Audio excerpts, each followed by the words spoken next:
Well, for more on this, we're now joined via Skype by Mandipa Machacha Diale, who's Amnesty International's researcher. Thank you very much indeed for joining us, and welcome to the program. Hi, Peter, and hello to your viewers as well.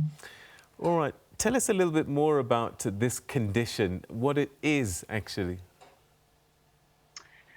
Yes, so obstetric fistula is the medical term for a hole that develops between either the vagina and the vagina and the rectum, or the vagina and the bladder, as a result of prolonged or obstructed labor, um, due to the fact that women or girls don't have access to the kind of maternal health care that they would need to have a cesarean section.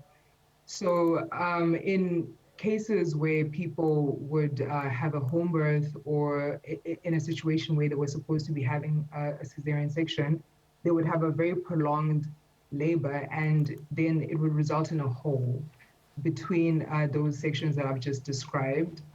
And then it would now then result in uncontrollable leakage of Right. urine and feces. And can, and Yeah. can anything be done once you have the condition?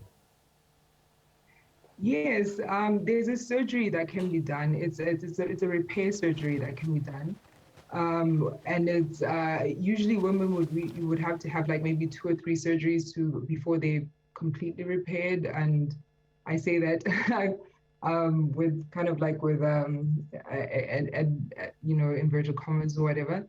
But it is something that needs quite specialized care, and it needs someone who is a surgeon who has been trained in this. And in many places in the world, many people are not actually trained in in being able to actually perform this kind of surgery. In Zimbabwe, we had partners who brought over uh, surgeons who were able to perform the surgeries in certain camps. However, it still wasn't really enough to be able to deal with the amount of women who had suffered from a obstetric fistula. And yeah, I think that that's basically it. There is a surgery, but the problem really is that many women don't know about it. Yeah. Many women who have the condition don't even know how they can help themselves. Um, yeah, and so yeah, that's it. And everything that you're saying actually ultimately points to resources and just not having enough equipped maternal health units in the country. Yeah, the thing about obstetric fistula is that it's been completely eradicated in high income countries. So, countries where women have access to very good antenatal care and very good like postnatal care, it doesn't really exist. And so, it's only really in countries where we're less resourced, or we don't really have that many people who will be able to perform the kind of surgeries or be able to prevent it, because it's a very preventable condition. If we are able to control the amount of, if we're able to control the amount of unintended births, especially in young children, because obstructed labor happens quite commonly in adolescence. And if you're able to have women to get to obstetric care, which is able to allow them to be able to get cesarean sections when they need to have them, then nobody would have obstetric fistula. But it's a very intersectional disease, in that it's very much, it affects marginalized women. It affects women who are not in a position to be able to access healthcare.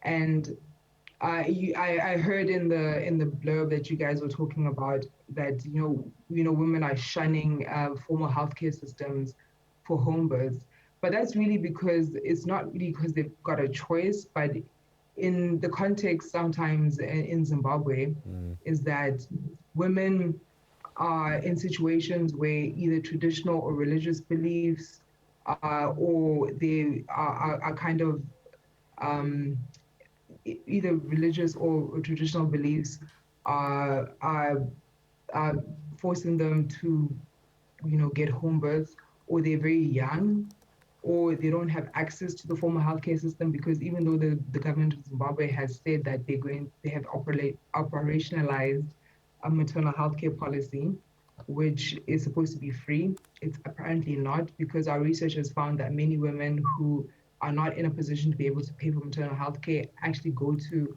healthcare facilities and are unable to pay for the costs that are involved in it.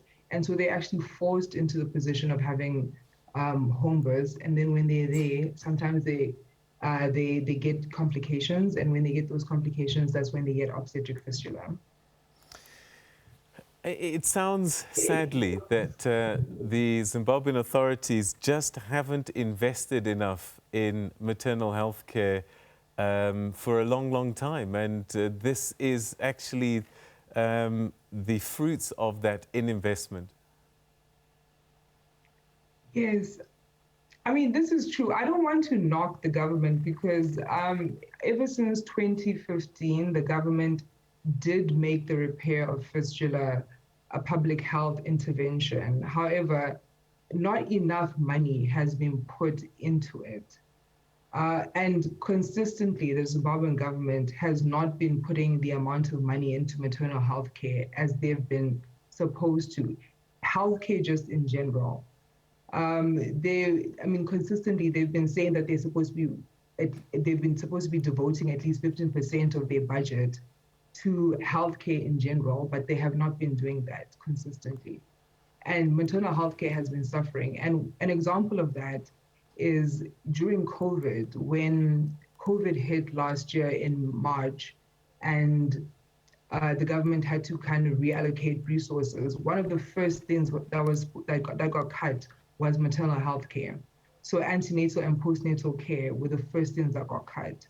And I think that just goes to show how the government of Zimbabwe feels, or the way that they respond in relation to women's issues. That we're the first people, or women are the first people to kind of get cut or get sidelined when there's a crisis. But women should not have to gamble with their lives to have babies. And unfortunately, this has been the case. And this, I think the report shows very much how the government of Zimbabwe has been failing to not only fully fund, but also operationalize the maternal healthcare policy, which they've been promising to do for many, many years now. Is the country getting any help from the international community? Because, it may be that the government doesn't have the money, or whatever reason this investment isn't happening, but women are left vulnerable. Is there no assistance, help coming from the international community? No, I think there's a lot of, well, I can't say a lot of assistance, but there's assistance that's definitely been coming over the past couple of years. There has been a program which has been run by the Ministry of Health and Childcare, which has a fistula repair program, and that this has been completely funded, I think, by international partners and international organizations such as WAHA. UNFPA has been like a very big partner in that as well. UNFPA actually commissioned a study, I think in 2019, to kind of figure out the data in relation to how many people actually have fistula in the country. So there has been work. However, it is and it's not the work of international partners. In our report, we do encourage strongly the international community to step up, especially in situations where governments seem that governments don't really have the opportunities to be able to operationalize these kind of activities. However, it is primarily the job of the government, and they just need to prioritize better, and they need to prioritize women and maternal health, because it's a very, very important aspect of human rights. All right, so resources, primarily one of the biggest issues here. What about COVID-19? Has that had an effect on fistula repair? Very much so. Unfortunately, the last year, when I think it was around March, when the lockdown started happening, and the government started having movement restrictions, we started hearing a lot of maternal mortality, which was happening in the country. So the one thing about like maternal morbidities, like fistula, is that they're not really, there's not a lot of data on that. And how we kind of figure out how there is, maternal morbidities like fistula is how we see from maternal mortality.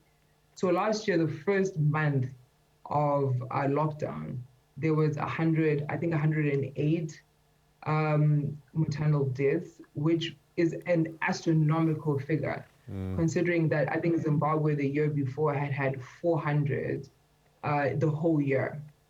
So, and this was really as a result of the fact that there was like movement restrictions and women weren't able to get to care facilities. And also, as I said, antenatal and postnatal services had been disrupted because the government was now taking the money that they were spending on those services to COVID. So we've seen a huge disruption in maternal health care as a result of COVID, but it's very tragic because now we're kind of like going backwards and we're losing the fruits of what we earned before. In terms of fistula repair, I think in 2019, 309 women were repaired, but due to COVID last year, I think about 20 women were repaired. So I think that's like that's how bad it was. That's how bad COVID affected fistula repair.